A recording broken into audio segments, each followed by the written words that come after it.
आइए सुनते हैं मुंशी प्रेमचंद की कहानी मनुष्य का परम धर्म, मेरी यानी अवनीश राय की आवाज में। होली का दिन है। लड्डू के भक्त और रसगुल्ले के प्रेमी पंडित मोतीराम शास्त्री अपने आंगन में एक टूटी खाट पर सिर झुकाए चिंता और शोक की मूर्ति बने बैठे हैं। उनकी सहधर्मणी उनके निकट बैठी हुई उनकी ओर सच्ची संवेदना की दृष्टि से ताक रही है और अपनी मृदुवाणी से पति की चिंताग्नि को शांत करने की चेष्टा कर रही है। पंडित जी बहुत देर तक चिंता में डूबे रहने के पश्चात उदासीन भाव से बोले, नसीबा ससुराल न जाने कहाँ जाकर सो गया, होली के दिन भी न जागा। पंडिताइन, दिन ही बुरे आ गए हैं। यहाँ तो जौन ते तुम्हारा हुक्म पावा, वही घड़ी ते सांझ सवेरे दोनों जून सूरज नारायण से वरदान मांगा करिए कि कहूँ से बुलावो आवो, सैकड़न दिया तुलसी माई के चढ़ावा। मुद्दा सब सोए गए, गाड़ पर एक को काम नहीं आवत। मोतीराम, कुछ नहीं, ये देवी देवता सब नाम के हैं, हमारे वक़्त पर काम आवे तब हम जाने की कोई देवी देवता। सेंत मेंत के मालपुआ और हलवा खाने वाले तो बहुत हैं। पंडिताइन का शहर भर में अब कोई भलमनी नहीं रहा, सब मर गए। मोतीराम, सब मर गए बल्कि सब सड़ गए। 10-5 हैं तो साल भर में 2-1 बार जीते हैं, बस वह भी बहुत हिम्मत की तो रुपए की 3 सेर मिठाई खिला दी। मेरा बस चलता तो इन सबको सीधे काले पानी भिजवा देता। यह सब इसी अरिया समाज की करनी है। पंडिताइन, तुम तो घर में बैठे रहा हो, अब ई जमाने में कोई ऐसा दानी नहीं है कि घर बैठे न्योता भेज दे, कभू कभू जुबान लड़ा दिया करें। मोतीराम, तुम कैसे जानती हो कि मैंने जुबान न लड़ाई? ऐसा कौन रईस इस शहर में है जिसके यहाँ जाकर मैंने आशीर्वाद न दिया हो? मगर कौन ससुरा सुनता है, सब अपने अपने रंग में मस्त हैं। इतने में पंडित चिंतामणि ने पदार्पण किया। वह पंडित मोतीराम जी की परम मित्र थे। हाँ, अवस्था कुछ कम थी और उसी के अनुकूल उनकी तोंद भी कुछ उतनी ही प्रतिभाशाली न थी। मोतीराम, कहो मित्र, क्या समाचार लाए? है कहीं डौल? चिंतामणि, डौल नहीं, अपना सिर है, अब वह नसीब ही नहीं रहा। मोतीराम, घर ही से आ रहे हो? चिंतामणि, भाई हम तो साधु हो जाएंगे, बस इस जीवन में कोई सुख ही नहीं रहा, जीकर क्या करेंगे?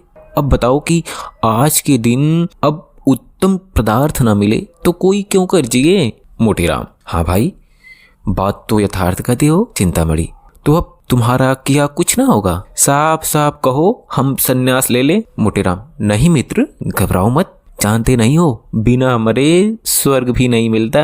तर माल खाने के लिए कठिन तपस्या करनी पड़ती है। हमारी राय है कि चलो इसी समय गंगा तट पर चलें और वहाँ व्याख्यान दें, कौन जाने किसी सज्जन की आत्मा जागृत हो जाए। चिंतामणि, हाँ बात तो अच्छी है, चलो चले।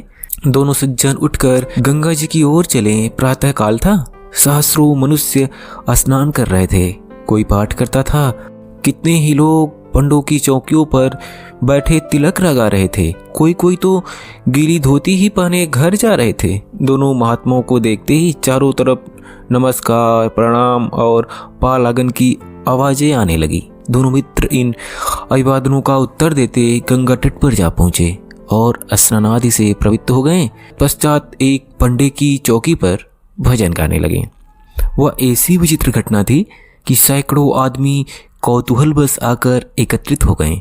जब श्रोताओं की संख्या कई 100 तक पहुंच गई, तब पंडित मोतीराम गौरव युक्त भाव से बोले, सज्जनों, आपको ज्ञात है कि जब ब्रह्मा ने इस असार संसार की रचना की तो ब्राह्मणों को अपने मुख से निकाला। किसी को इस विषय में शंका तो नहीं है? श्रोतागण, नहीं महाराज, आप सर्वदा सत्य कहते हो, आपको कौन काट सकता है? मोतीराम, तो ब्राह्मण ब्रह्मा के मुख से निकले यह निश्चय है, इसलिए मुख मानव शरीर का श्रेष्ठतम भाग है। एतयो मुख को सुख पहुंचाना प्रत्येक प्राणी का परम कर्तव्य है या नहीं? कोई काटता है हमारे वचन को, सामने आए, हम उसे शास्त्र का प्रमाण दे सकते हैं। श्रोतागण, महाराज आप ज्ञानी पुरुष हो, आपको काटने का साहस कौन कर सकता है? मोतीराम, अच्छा, तो अब यह निश्चय हो गया है कि मुख को सुख देना प्रत्येक प्राणी का परम धर्म है, तो क्या यह देखना कठिन है कि जो लोग मुख से विमुख है वे दुख के भागी हैं? कोई काटता है इस वचन को? श्रोतागण,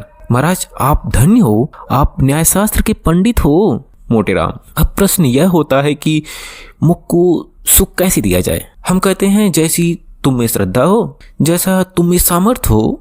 इसके अनेक प्रकार हैं। देवताओं के गुण गाओ, ईश्वर वंदना करो, सत्संग करो और कठोर वचन न बोलो।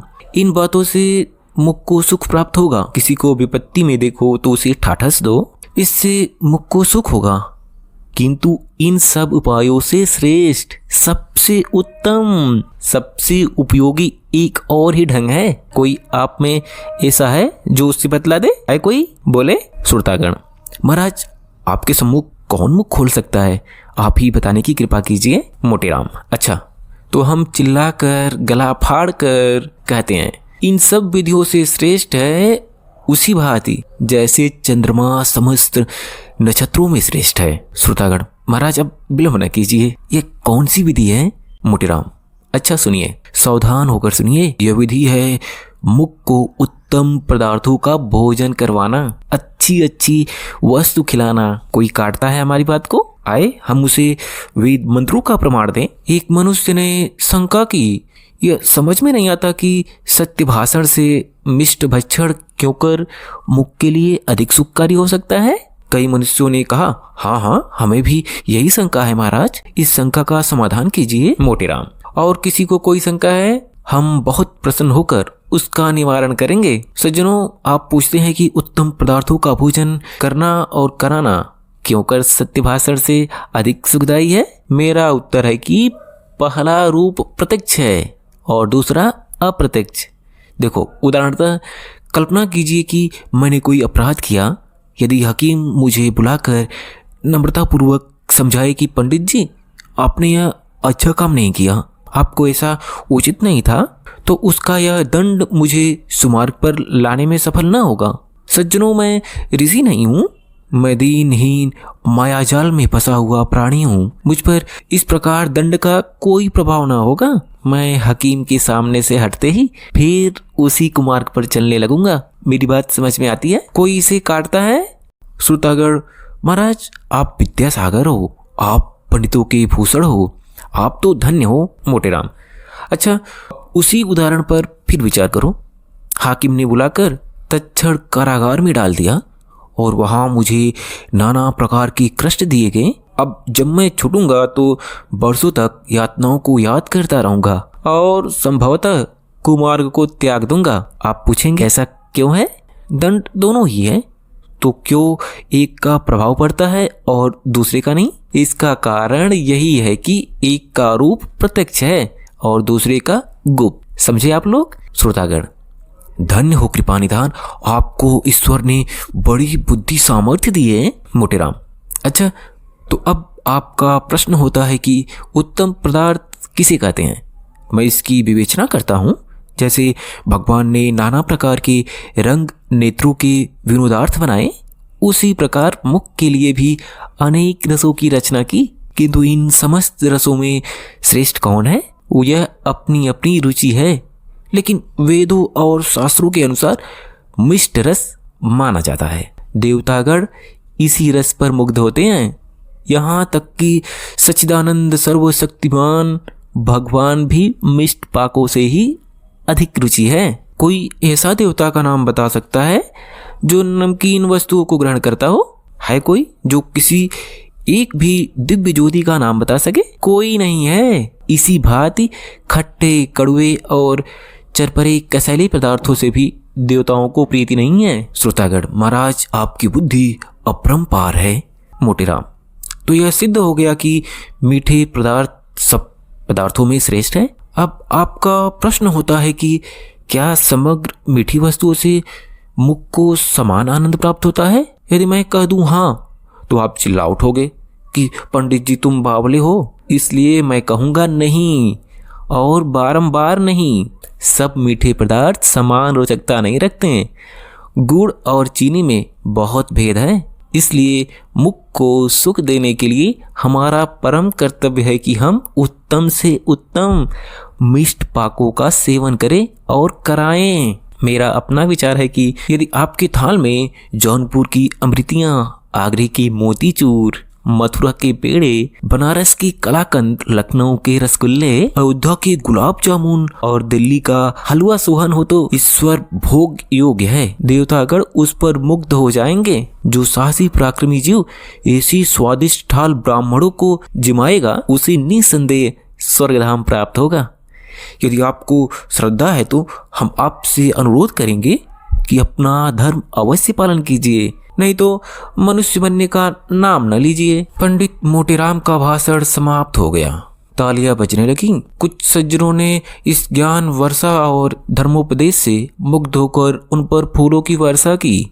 तब चिंतामणि ने अपनी वाणी को विभूषित किया। सज्जनों, आपने मेरे परम मित्र मोटेराम का प्रभावशाली व्याख्यान सुना और अब मेरे खड़े होने की आवश्यकता न थी, परंतु यहाँ मैं उनसे सभी विषयों से सहमत हूँ। वहाँ उनसे मुझे थोड़ा मतभेद भी है। मेरे विचार में यदि आपके हाथ में केवल जौनपुर की अमृतियाँ हो तो वह पंचमेल मिठाई से कहीं सुखवर्धक है, कहीं स्वादपूर्ण और कहीं कल्याणकारी होगा। इसे मैं शास्त्रोक्त सिद्ध करता हूँ। मोटेराम ने सरोस होकर कहा, तुम्हारी कल्पना मिथ्या है। आगरे के मोतीचूर और दिल्ली के हलवा सोहन के सामने जौनपुर की अमृतियों की तो गणना ही नहीं है। चिंतामणि, प्रमाण से सिद्ध कीजिए। मोटेराम, प्रत्यक्ष के लिए प्रमाण? चिंतामणि, यह तुम्हारी मूर्खता है। मोटेराम, तुम जन भर खाते ही रहे किंतु खाना ना आया। इस पर चिंतामणि ने अपनी आसनी मोटेराम पर चलाई। शास्त्री जी ने वार खाली दिया और चिंतामणि की ओर मस्त हाथी के समान झपटे, किंतु उपस्थित सज्जनों ने दोनों महात्मों को अलग अलग कर दिया। अभी आप सुन रहे थे मुंशी प्रेमचंद की कहानी मनुष्य का परम धर्म, मेरी यानी अवनीश राय की आवाज में।